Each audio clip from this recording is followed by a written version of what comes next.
Who should take responsibility? Considering damage was caused on our I'm sorry? image. Who should take responsibility? Yes, but I think what's important, anyway, Sino sir? I mean, sino yung dapat namin take ng responsibility?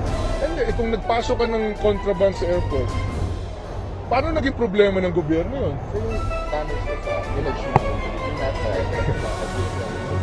Hindi, ang damage sa industriya natin ay dapat ilagay natin sa konteksto kung sino ba talaga ang nagpapasok nitong mga contraband. So, diba? Kung meron naman talaga na nagpasok itong contraband sa mga paliparan natin, edi dapat tama lamang na nahuli sila ng pamahalaan.